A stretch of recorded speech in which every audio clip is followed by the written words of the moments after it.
اگلا باب ہے باب المیت یسمع خفق النعال. یہ حدیث مبارکہ امام بخاری لے کے آئے ہیں، اور جیسا کہ 3 سوالات ہیں قبر کے، من ربو کا، ما دینو کا، ما کنت تقول فی حق ھذا الرجل، یہ 3 سوالات ہیں. امام بخاری نے پہلے 2 سوالات ذکر نہیں کیے، امام بخاری نے صرف 1 سوال ذکر کیا ہے، اور یہ ان لوگوں کے لیے واضح جواب بھی ہے کہ مطلب جو ریئلائز کرتے ہیں کہ صرف اور صرف بخاری شریف ہے، تو بخاری شریف میں پہلے 2 سوال نہیں ہیں، انہیں انکار کرنا پڑے گا. حالانکہ ہم سنتے آئے احادیث میں موجود ہیں، صحیح سند کے ساتھ موجود ہیں. تو بہرحال اس کی ڈیٹیل پہلے بیان ہو چکی ہے. یہ حدیث مبارکہ امام بخاری لے کے آئے ہیں، اور اس حدیث پاک کے راوی حضرت انس رضی اللہ تعالی عنہ ہیں. نبی اکرم صلی اللہ علیہ وآلہ وسلم نے فرمایا، جب بندے کو قبر میں رکھ دیا جاتا ہے، اس کے ساتھی وہ جب رخ پھیر کر چلے جاتے ہیں اپنے اپنے گھروں کو، حتیٰ کہ مردہ ان کے جوتوں کی آواز بھی سن رہا ہوتا ہے.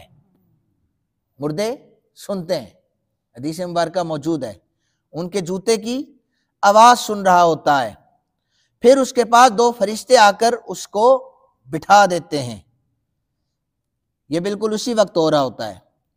وہ اس سے کہتے ہیں، فَيُقَالُ، وہ کہتے ہیں، انظر، نبی پاک صلی اللہ علیہ وسلم سامنے، ما کنت تقول فی ھذا الرجل، یہ جو نورانی سورج والے آقا کریم صلی اللہ علیہ وآلہ وسلم کی ذات مبارکہ ہے، ان کے بارے میں کیا کہا کرتا تھا، کیا کہا کرتا تھا.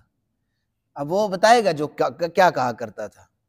یعنی دنیا میں جو سنت رسول کا پابند ہو، حضور سے محبت کرتا ہو، وہ بتائے گا نا، کہے گا یہ ہمارے آقا ہیں، ہم ان پر دروشی پڑھا کرتے تھے، ہم ان سے محبت کیا کرتے تھے، ہم ان کے سنت کے تارک نہیں تھے، ہم ان کے نقش قدم پر چلتے تھے، ان کے بتائے ہوئے اصولوں کے مطابق ہماری زندگیاں بسر ہوتی تھی، ہم نے انہیں کبھی ناراض نہیں کیا. یہ وہ ہیں ہمارے آقا صلی اللہ علیہ وآلہ وسلم.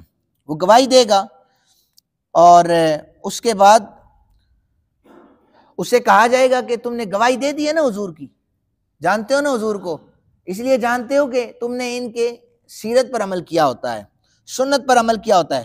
تمہارے بیٹھنے کی جگہ دوزخ تھی، ہم نے تمہاری جگہ کو تبدیل کر کے تمہیں جنت عطا کر دی ہے.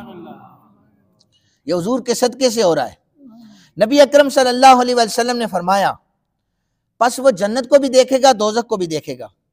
پھر حدیث کے آگے الفاظ ہیں کہ وَأَمَّا الْكَافِرُ أَوِ الْمُنَافِقُ فَيَقُولُ لَا أَدْرِي. رہا منافق اور کافر کا مسئلہ، وہ کہے گا میں تو نہیں انہیں جانتا، یہ کون ہے. حضور کے بارے میں منافق کیا کہے گا؟ میں ان کو نہیں جانتا. تو اس سے کہا جائے گا کہ تو نے عقل کو استعمال نہیں کیا، اور نہ ہی تو نے قرآن حکیم کی تلاوت کی. اگر قرآن پڑھ لیتا تو تجھے پتہ چلتا یہ کون ہے. قرآن اگر پڑھ لیتا تو ہر آیت میرے مصطفیٰ کریم صلی اللہ علیہ وسلم کی نعت پڑھ رہی ہے، ہر آیت بتا رہی ہے حضور کی شانیں کتنی ہیں، حضور کا مقام کیا ہے، مرتبہ کیا ہے. پھر جو کہے گا نا میں نہیں جانتا، اس کے دونوں کانوں کے درمیان لوہے کے ہتھوڑے سے ضرب لگائی جائے گی، جس سے وہ چلائے گا. جن و انس کے علاوہ تمام مخلوقات اس کی چیخوں کو سنیں گے. اب یہ باب جو ہے وہ باب تو مردہ جوتوں کی آواز سنتا ہے اس حوالے سے ہے، لیکن امام بخاری اس پوری روایت کو آپ لے کے آئے ہیں.